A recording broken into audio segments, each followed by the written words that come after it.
All right, welcome to today's Team Kentucky update. We're starting just a little bit early to try to finish up today before a funeral taking place in Floyd County. As hopefully everybody knows by now, last Thursday was a tragic night for our Commonwealth. Heartbreakingly, we lost three heroic officers and a canine. The shooting is Kentucky's deadliest incident for law enforcement in nearly 100 years. This week, Kentuckians and law enforcement officers from across the Commonwealth have come together and are coming together to lay these three officers to rest. I want to start today by taking a moment to honor each of them. Captain Ralph Frazier was a 39-year-old law enforcement veteran who served at the Prestonsburg Police Department since 1983. He was only 60 years old, dedicating most of his life to protecting Kentuckians. Captain Frazier leaves behind his wife, who he's married to for 42 years, along with two sons, a daughter, and four loving grandchildren. He's beloved by his family and his fellow officers, many of which viewed him as a mentor. He was an important part of the community. He served in his role as an officer, but also a fellow Kentuckian dedicated to creating a better, safer Commonwealth. He was laid to rest yesterday. Deputy William Petrie, who was laid to rest 2 days ago, was a 31-year-old law enforcement veteran who served 2 years at the Floyd County Sheriff's Office. He served 15 years with the Kentucky State Police and 14 years with the Prestonsburg Police Department. Deputy Petrie was only 60 years old. He leaves behind his wife, Sherry, his son and daughter, and two grandchildren. I read where Floyd County Sheriff Hunt stated that, well, I was there when Floyd County Sheriff Hunt stated that Deputy Petrie cared about one title, public servant. He received many accolades during his career, including Trooper of the Year while serving Post 9 with the Kentucky State Police. But most importantly, he was loved by all who knew him because of his kindness and dedication to Kentuckians. Officer Jacob Chaffins was a 3-year law enforcement veteran with the Prestonsburg Police Department. He was 28 years old. He leaves behind his wife, Savannah, and their daughter, Paisley, such a young family that should have had so much more time together. Talk about it in a minute, but I've met with each of these families, and to meet grandchildren that'll be growing up without their grandfather, and then to also meet a grandmother who has lost her grandson is hard for this community, certainly hard for those families. Officer Chaffins was not only an officer with the Prestonsburg Police, he was also a member of the local fire department, a sergeant in the National Guard, an EMT, and a U.S. Marshal. He dedicated himself to serving the people of the Commonwealth and our country, and that was he was just beginning his career in law enforcement. And then we lost the canine, Drago, a German Shepherd drug detection canine who was a 6-year veteran with the Floyd County Sheriff's Office. I met with each of these families to bring them the Kentucky flag, which we've begun doing, and to let them know that all Kentuckians stand with them, and not just today in their moments of grief.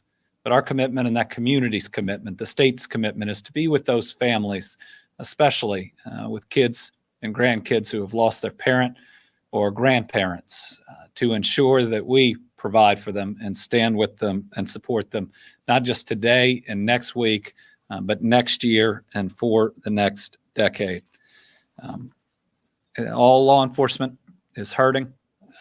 Just seeing the turnout to honor these officers is incredible, but also shows the pain that our law enforcement community is feeling. So let us continue to pray for the officers and first responders, not only them and their families that we lost that night, but those that were injured, at least two, suffering some significant injuries, but that, thank God, are going to make it. I've been able to either talk to or leave messages for both of them. Our hearts go out to all those impacted, but especially the families who are so strong. But there's at least a couple, high school or graduating from high school kids that aren't going to have their father around, and one soon to be elementary student as well. So please Continue to think about Captain Ralph Frazier, Deputy William Petrie, and Officer Jacob Chaffins. They will never be forgotten. I was told yesterday that a benefit is going to be planned. We're certainly going to get that information out from the governor's office as well to make sure people from all over the state and all over the country can participate and help. Okay, moving on to the emergency that the city of Marion is facing, especially with this incredible heat. So as most know, there is a water supply emergency in the city of Marion after the main water supply, Lake George, had to be drained after the dam had to be breached following its failure in early May. Had not that controlled breach been done, it would have not only taken out that dam and emptied the reservoir that was used, it would have taken out the backup lake along with a couple of bridges. So it was absolutely necessary. The executive order I signed 3 weeks ago allowed for the mobilization of the Kentucky Emergency Operations Center, the coordination of numerous state agencies, and assistance from federal, state, local agencies, the private sector, and volunteers. Our top people from the state are on the ground each and every day, whether that's from Emergency Management, Department of Water, the National Guard, and others directly working with local officials. We have a long way to go. We've never seen a water emergency quite like this, but we are making progress. Since I signed the EO, agencies have been working together and with city officials on both short and long-term fixes to the city's water emergency. Bottled water is being brought in and distributed 3 days a week for both drinking and cooking. National Guard's been bringing in tankers of water from nearby rivers and adding it to Old City Lake. That is the backup that's being used. The main reservoir was Lake George. So the National Guard's been bringing in tankers. I think we have 4 tanker trucks at I think 2,000 gallons or around that a piece, and they've been dumping it in the backup lake, if you will, to try to battle at least evaporation. I think we've done a little bit better, but it's gotten really hot. Yesterday, private haulers who will ultimately be taking over for the National Guard also began trucking in drinking water to the city's collection well. They have greater capacity than the Guard's tankers, and so this is a step in the right direction. One challenge was we had built a ramp for the National Guard trucks. These trucks, because they can carry more, are heavier. So we had to dig a channel in Crooked Creek that feeds Old City Lake. This allows water to feed into the lake, but also release thousands of gallons of water that had been blocked. The new channel raised the lake level, making up for some of the rain that hasn't fallen. Also this week, the states took steps to ensure that even if the lake levels fall, the city will still have water with the installation of a floating intake. In other good news, the city is now receiving 144,000 gallons of water per day from the Crittenden-Livingston Water District through an interconnect with Webster County. It was hoped a while before that this might fully address the situation. It hasn't, but this volume is up significantly from a week ago. And it's important that the Marion water system distribute all the water it processes. So we're now working to ensure that there are no leaks. So 2 firms have begun fixing identified leaks in the system, and we'll continue to monitor it. Every single bit of water is precious for this community of just under 3,000 people. Lastly, you know how important my faith is to me and my family. So we want to mention that last night, the Marion Baptist Church, led by Reverend Aaron Brown, organized a community prayer for rain. We're hoping that it's coming at least tomorrow. Parts of the state have gotten rain over the past weeks, and parts like Marion are in a drought to a moderate drought. So let's remember Marion in our prayers as well. But we are making progress. Certainly more plans in the works right now for other hookups with other water districts. Next, turning to steps to combat inflation, specifically fuel prices. My administration continues to search for ways to help keep more money in people's pockets and help them meet their needs, whether that's at the pump or at the gas or at the grocery store. Now, the good news is that our gas has been less expensive than certainly our neighbors to the north, like Indiana. The tough news is it's still too high, even though it's fallen some. over the 4th of July weekend, which was the opposite of what was expected. So far, here's what we've done. In February, I signed an executive order that stopped an increase in vehicle property taxes that was itself the result of soaring car values. That was pushed on us by a supply chain issue where we didn't have enough new cars, so used cars became more valuable. It's one of the causes of inflation. It's not a traditional cause, and that's why what we're dealing with is so challenging. It's inflation in part caused by the Russian invasion of Ukraine and part by supply chain issues as well. That order, which is in effect for 2 years, is going to save Kentuckians $340 million that hopefully they'll be able to use to meet their needs. During the legislative session, working with Representative Angie Hatton of Whitesburg, I supported legislation that would have cut the state sales tax from 6% to 5%, meaning it would have made everything less expensive. Unfortunately, it was not adopted by lawmakers. It would have saved people $873 million directly when trying to purchase important goods. In March, I and 6 other governors sent a letter out to congressional leadership asking them to suspend the federal gas tax for the rest of the year and to authorize the transfer of general fund dollars into the Highway Trust Fund. That would have kept the Highway Trust Fund solvent, allowing it continue to fund needs all around for roads, for bridges, and that would have meant more money would stay in people's pockets for groceries, medicine, childcare. In June, my administration filed an emergency regulation that froze the state's gas tax. It would have gone up. Listen, as a state, there's not a lot you can do, unfortunately, to lower the price of gas, but our laws were going to make it go up. We could not let that happen for the people of Kentucky. People are trying to minimize this, but the price of your gas was going to go up because of a state law if we didn't act to stop it, and you bet we acted to stop it. That's saving Kentuckians $35.4 million. And last month, I sent a letter to top administrators at the U.S. EPA asking they grant a waiver to remove the requirement of reformulated gas in the Louisville area that increases the price typically 20-something to 30-something cents.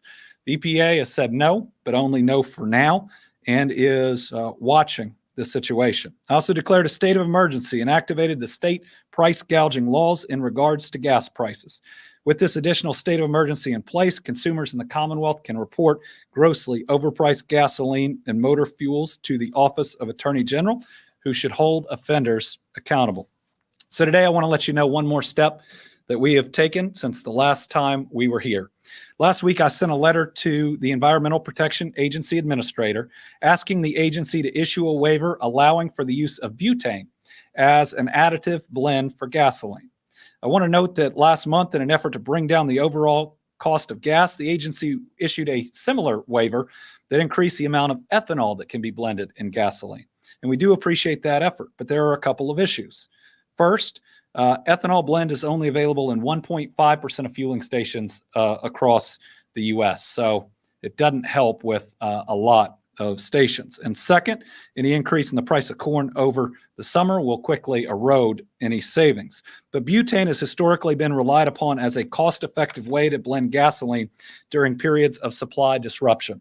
And this spring, the cost of butane was more than $1.30 cheaper per gallon than ethanol on average. So allowing butane blended gasoline right now could significantly lower the price per gallon of gas for Kentuckians and all Americans at a time when our families are seeing, again, the inflation really bite in numerous ways. My hope is that the EPA will grant this waiver. They allow for this blend at other times during the year. And remember, we're just trying to address the present. The emergency that so many families are feeling. We just got to get through this period of inflation. We believe that there is a big, bright future beyond it, but we want to make sure everybody gets through it and gets through it together. We're going to continue to take steps to try to help people out. I want to mention a couple of areas that we have mentioned before where people can save dollars that then help them afford groceries, prescription drugs, as well as gasoline. Team Kentucky Healthy at Home Eviction Relief Fund that helps with utilities as well as rent, and it can help for many months of rent. Homeowners Assistance Fund. This can help with your mortgage payments, along with taxes and a whole lot of other things and utilities. The Affordable Connectivity Program helps you afford your internet, which is necessary. It's up to $30 a month. Let it help you. And then the Child Care Assistance Program for those that qualify, as well as all the different ways that community action can help through LIHEAP or other methods. Please, if you need help, there's a lot of programs out there. They might not directly impact gasoline, but if we can save you $10, $30, $50 in a different area of your expenses, take advantage of these programs. All right, I want to give an update to our rebuilding efforts after December's deadly tornadoes. Today, I get to report some positive news that our intermediate housing mission is substantially complete. Remember, after the tornadoes, we were dealing with emergency housing, trying to get folks who lost everything to have a roof over their heads, to have the meals that they need. That's when we opened up our state parks. It's when we put people in hotels. We were doing anything and everything we could, along with the Red Cross, the United Way, FEMA, and so many more, to help people in their darkest hour. After we got that stabilized and we knew where the families were, we started taking steps towards intermediate housing. Really two different pieces there: finding people apartments or places with relatives, or maybe other houses even they could rent. And on the other end, our travel trailer program. Today, I'm proud to report that everyone currently eligible for a travel trailer who wants one has been provided one. We no longer have a wait list for travel trailers.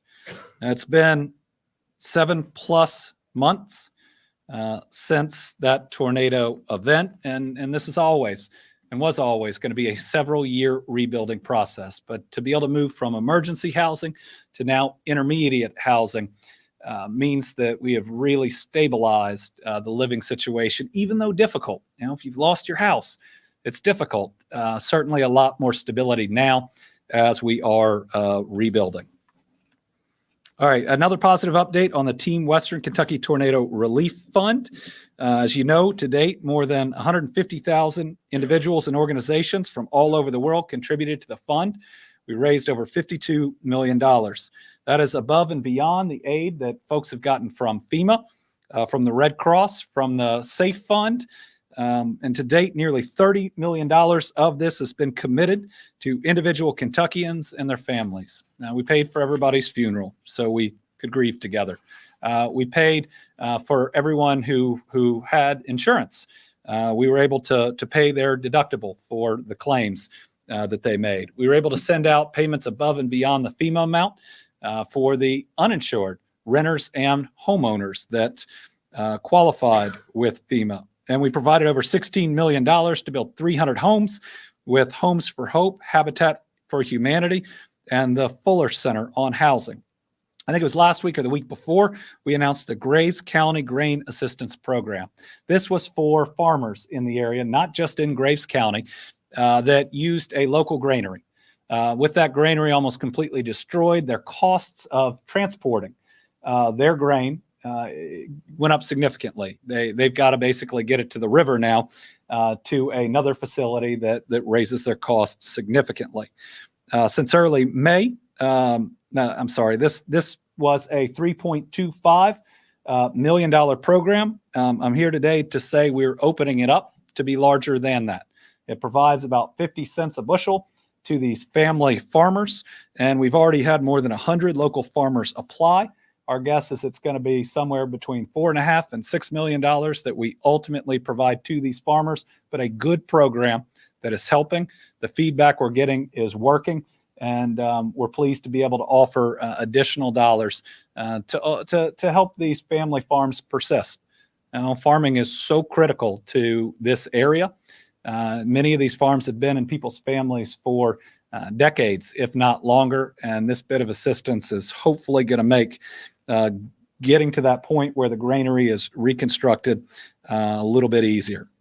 Since early May, we've also announced the award of more than $4 million in safe funds to Western Kentucky cities, counties, and utilities. I want to thank the General Assembly for getting that passed. It's been exceptionally helpful because of that between all these different groups. We have put well north of $100+ million into the rebuilding efforts in Western Kentucky, and we're going to continue.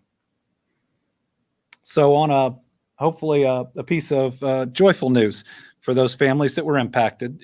After those tornadoes, Brittany and I thought about what we could do to bring hope and joy to our Kentucky families who'd lost just about everything, including people they loved. The storms had happened 2 weeks before Christmas, and Brittany wanted to do something for the children impacted to make sure they didn't lose the magic and excitement that is the Christmas season. And she wanted to show them the true meaning of Christmas. So she invited people from all over the country to send toys and gift cards to Western Kentucky families. The outpouring of support was overwhelming. 100,000 to 200,000 toys were donated, along with thousands of shoes and tens of thousands of gift cards. They were sent by families in at least 36 U.S. states as far away from Alaska. First Lady hosted 4 Christmas parties to give toys to children. On top of that, volunteers delivered them to so many other places. Our team worked right up to the night of Christmas Eve to make sure every family who'd asked us for help got the toys that they needed from the First Lady and or Santa Claus. Even after giving out the toys, we still have a ton of them left. That's why the First Lady is going to host 6 more events in the next few days to share additional gifts with Western Kentucky families. This time, we're celebrating Christmas in July.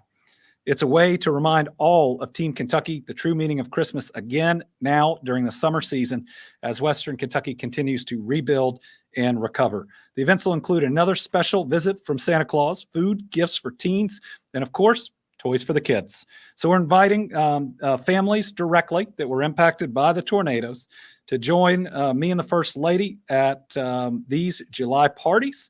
They will be Friday, July 8th in Campbellsville and in Bowling Green, Monday, July 11th in Bremen and Dawson Springs, and Tuesday, July 12th in Mayfield and Gilbertsville. Families can find more information and RSVP at firstlady.ky.gov/toy drive. First Lady's no longer accepting new gifts or gift cards, but they encourage those who want to support families to donate to the Team Western Kentucky Tornado Relief Fund, which we talked about, and we are able to continue to provide so much assistance as we move forward. Very quickly, I want to go over a topic that we have presented on in front of a committee of the General Assembly, 2 days ago, but a plan that we submitted to the federal government shortly before that. And that's our initial plan for our electric vehicle charging infrastructure. Now, in the last 9 months, Kentucky has become the electric vehicle battery production capital of the United States of America. And if we're going to build the batteries, we need to be able to charge them right here. So we'll show you the initial map that we submitted. In the first round of funding coming from the federal government through the Infrastructure Act, we are going to be able to cover every one of our interstates and parkways. And the requirements that the federal government put on that is that you have to have a charging station every 50 miles. So right now, pending supply chain coming through for us, we have the funding to again cover within those parameters every interstate and every parkway. Now, a lot of the orange that you see is step number 2, because our second priority after doing what the federal government requires of us, which is the major thoroughfares, our second priority is to hit those areas that don't have an interstate and a parkway. So what you're seeing right now is we believe steps 1 and 2, the orange being step 2, that will get us in the beginning a pretty comprehensive coverage of the most traveled roads in Kentucky. Now, this is just the first pot of money in that Bipartisan Infrastructure Act. The second pot is an application process that we're going to bring in all types of partners for that is more destination locations. Think about where people are coming, what they're coming to, tourism destinations, business destinations. So that's the next piece of the application, which is a different set of funds that I believe Kentucky is going to ultimately qualify for a significant amount of. So if you are an area on here that you see your area and you think, wait, we're not directly covered. Think about all the things that bring people to your area or where people go. And those are the next pieces that we will be applying for. Listen, this is a good start, but it's only the start. With electric vehicles being the future and Kentucky leading the way, we're going to continue to build this out to make sure that everybody is included. Let's give a quick update on COVID. A couple pieces of tougher news. If you see the map, we have more red counties over the course of this week than we have had in a while. If you are in a red county, you ought to consider what steps you take to protect yourself. Certainly, we recommend in large public gatherings without significant circulation that people consider wearing a mask, and a good mask. But the number one thing you can do if you're in a red county to protect yourself is get vaccinated, and if you're vaccinated, get boosted. If you have all that, good, consider wearing the mask. But we only have about a third of Kentuckians that are boosted, and that can provide significant additional protection for you and for your family. Now, kind of counterbalancing that is the actual number of cases. If we can look at the stair-stepper chart, again, has somewhat stabilized. But remember, with take-home tests, there are a lot of cases that aren't reported here. But these are the types of tests. These are the real significant tests that people come when they think they have it. And so it does at least give us a guide to amounts that are out there. Nowhere near where we were with Omicron, really not where we were with Delta either, but still, I mean, there is more COVID out there right now than there was 2 months ago. So people ought to be cognizant. Positivity rate, this is a more challenging statistic because these are only the PCR tests and administered by professionals, and you only go in for one of those when you really need to. These are the ones that tickle your brain. So the positivity rate, again, shows that there is more COVID out there, but it'd be really tough to compare it to Delta and suggest that those are apples to apples. They just aren't anymore, and Delta being so much deadlier as well. We look at hospitalizations ticking up a little bit. Again, something to be cognizant of, but we don't see anything like any of the escalations that we have seen in the past. And then when we really look at the next two charts, hospitalizations is bad, right? I mean, it means you're sick. The ICUs mean that you are really sick. And while they might be up a fraction, still at the lowest point than at any real part of this pandemic. That is good news. That means cases and numbers of cases, again, has detached and is no longer directly correlated, directly related to how many people get really sick. This, even with more out there and even with people still passing away from COVID, this is a real blessing that I hope is proof of moving from pandemic to endemic. And finally, the ventilator. Again, this one shows that people aren't getting as sick. It also shows how the disease has changed. Certainly the current versions of COVID that are out there, Omicron or the Omicron variation, hits people higher up in the respiratory system, which is good. I mean, it means there's going to be less serious disease, but it also means that there'll be less need for ventilators, at least with what we are seeing right now. With any new variables, we may have to adjust. But when you look at this whole story and you look at this graph, which used to go up when cases went up and would go up when hospitalizations go up, it's still at some of the lowest point of the pandemic while cases are escalated. We look at vaccinations. We have had two movements, 50 to 64-year-olds up a point. And as I'm going to show you, that's important. When we look at workforce, this is one area, 50 to 60, that is slower coming back than any other part. We see a lot of retirements above that, but this is the area where more vaccinations can and would boost our workforce. 5 to 11 is also up a point. 0 to 4 just started, so I wouldn't take much from that piece. yet. So I mentioned 50 to 60-year-olds. Show the next one, why we see people being slower coming back to the workforce. We've got to understand that COVID from post-Delta June 2021, this is when Delta really took hold, to the present, 50 to 69, 36% of deaths. We had huge vaccinations in our 70 plus population. That cut down on the portion of deaths that our seniors made up. And COVID really hit when Delta took hold, this 50 to 69 demographic. So this is a group that has seen a lot of their friends or their family members pass away. And as we look at bringing folks back to the workforce, these folks aren't on unemployment. We have the lowest number of Kentuckians on unemployment since the last 21 years.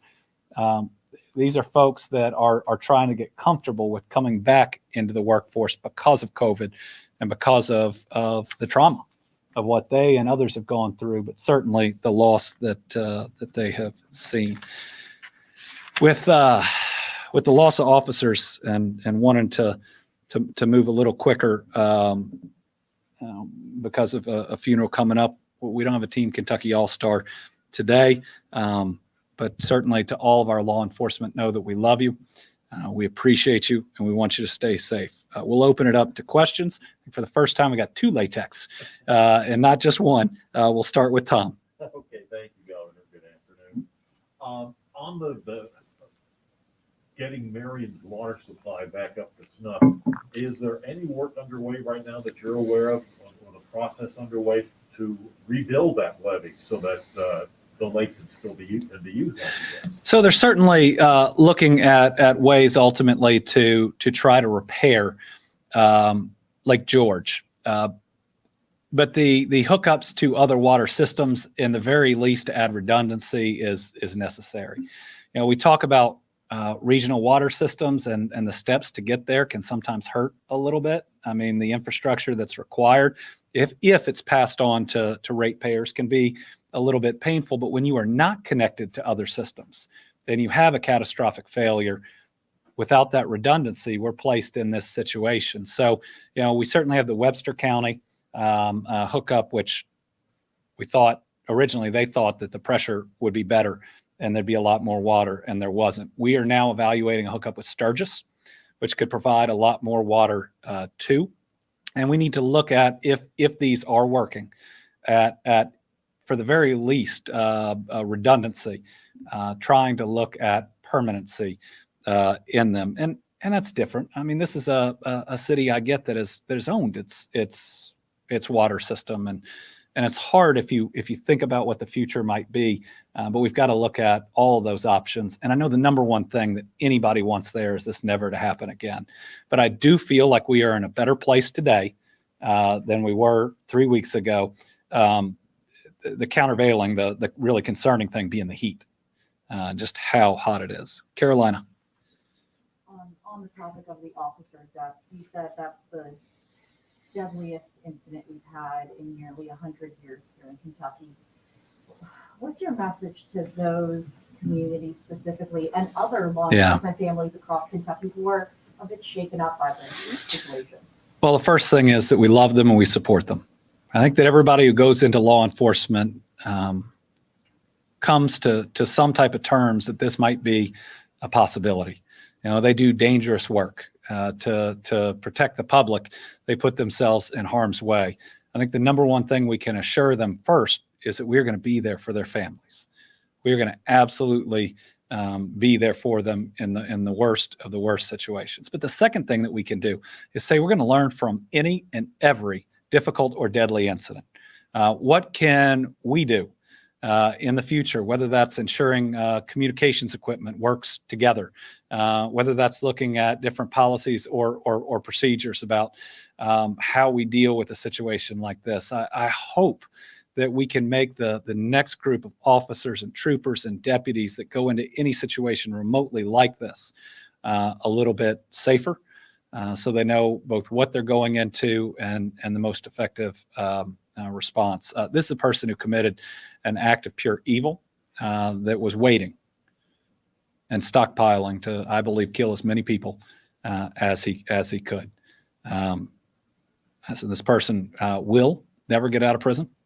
I believe will be convicted, and I hope that the sentencing sends a very strong message. I think the other thing we've got to do is we've got to denounce these, and I don't know about this individual, but we see these anti-government, faux militia, domestic terrorist groups that pose such a risk to whether it's law enforcement or the rest of America, and we've got to ensure that we never lift those folks up. We never glorify acts like this or others, and that we stand with our law enforcement and their officers, especially in the toughest of times. Joe Sonka. Has the White House given your office any feedback on whether their planned nomination of Chad Meredith has been rescinded or they're still planning it? And secondly, why did the White House tell your office why Biden was going to nominate Meredith in the first place? So I have not received any update on the potential nomination of Chad Meredith to the U.S. District Court for the Eastern District of Kentucky since the White House told us it was on hold, and I think we provided that information more than a week ago. It's been plenty of time, and by now they should be telling us that it's going to be rescinded. The fact that this individual assisted former Governor Bevin with the worst misuse or abuse of gubernatorial power, certainly in my lifetime, should be disqualifying. And this is the Deputy General Counsel who worked on pardons that allowed rapists and murderers to walk free. Listen, my office was involved in prosecuting some of those cases. It was a gang rape of a minor that they let an individual who taped it and then almost posted or sent it around walk free. We had worked so hard in that case to ensure that victim get justice and also not have to be re-traumatized by testifying at trial, and to see the callousness with which the last administration put a pardon there or on others that we have seen. It even led to what we believe is an FBI investigation in one instance. And how someone who participated in that could be nominated for a judgeship is beyond me. What was the second part? Did the White House ever tell you why they plan to nominate Meredith for that position? They never given you. No, I haven't received any definitive reason on why they were nominating him. I certainly hope that they will back off of it. Did they mention any kind of deal with McConnell, or they just haven't given you anything? I'm not going to comment on any other discussions we have with the White House. Certainly, you can expect any conversations on this. I will continue to tell them that this is not an acceptable nomination, and I and the rest of Kentucky oppose it. Tom, you already went. Anna Latek. Yeah, two of us now, sorry. So with regards to the EV charging infrastructure that we're looking at, is there going to be educational access to people who might not be so ready to accept, electric vehicles as a viable mode of transport? Is it going to be something that we take on just as a state? Is it going to be something where the EPA is going to help provide, information and educational resources for, parts of the state that might not be quite as hip to the electric vehicle trend? Well, what's interesting is we see overwhelming demand for electric vehicles all over. I believe that when Ford launched the Lightning, and this is a truck that is electric, I think they expected it to be popular, but it has been overwhelmingly popular. And they could tell you that the orders come from all over. That there are folks from the most urban to the most rural areas that are really interested and exciting about it. Part of this will be government talking to people about certainly accessibility of the charging stations. We'll need to talk about safety with them. But a whole lot of what's going to drive electric vehicles is the marketing from the companies themselves. They've all committed that a certain percentage of their sales, and a very large percentage, is going to be electric. I believe that marketing, along with potentially the price of gas, is going to push a lot of people in that direction. And this isn't new. We've had hybrid vehicles and others around for a while. I think, though, having information about where charging stations are going to be, how long it's going to take, how you do it. That's going to be really important for people to make that decision. Okay, we got Austin Horn from the Herald Leader.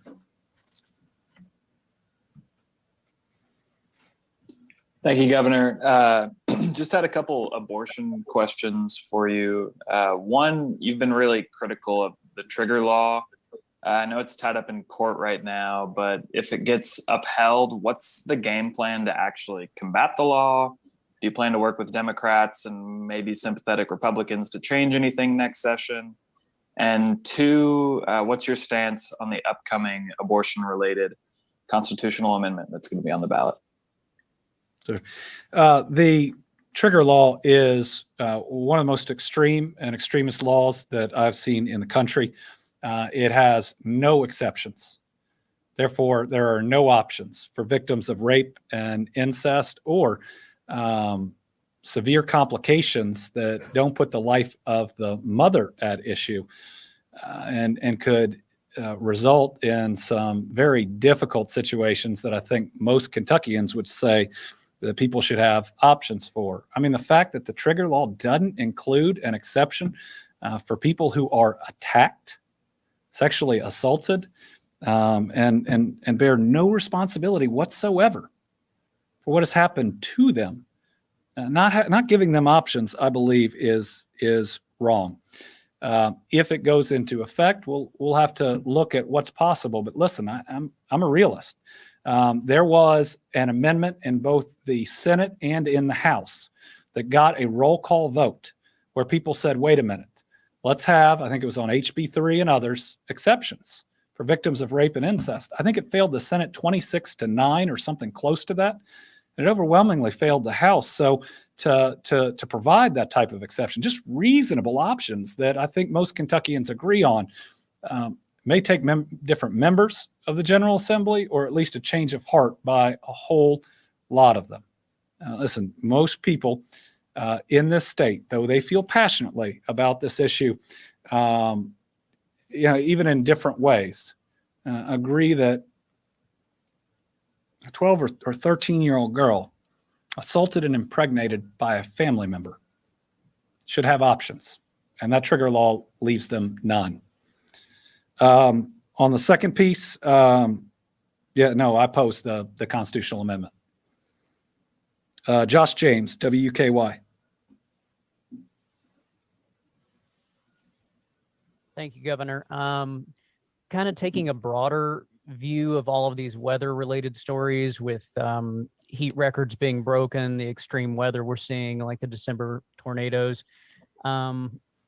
Is it your opinion that Kentuckians need to essentially get used to some new normals when it comes to climate? And if so, what do those look like? If it's going to continue to be this hot, I'm going to buy the largest inflatable pool for behind the governor's mansion. The Clampetts will have truly arrived. Our weather is more severe, I believe, than it was 50 years ago. Climate change is real. Ask any farmer, ask the U.S. military that prepares for it.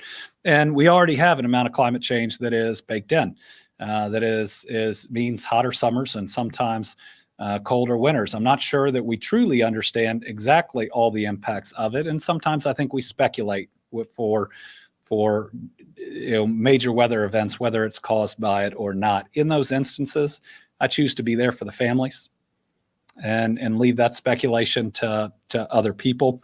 But I do believe that we've got to be more resilient as we go forward. That could be from the flooding that we've seen in eastern Kentucky. We never want Beattyville to be underwater. Whether that's driven by climate change or not, we want it to stop. We got to make sure that we have water supplies for cities like Marion with redundancy. Again, whether that's record heat or even if this is just a one in every however many year occurrences, we've got to be more resilient. And there's just no question we're seeing more events and that we're going to have to be better prepared for them as we go into the future. Now, the Infrastructure Act gives us an opportunity as we rebuild a lot of our nation's infrastructure to try to make sure that it is more resilient. And there are more government programs that are helping on the flooding and on the other areas. So we got to be smart about it.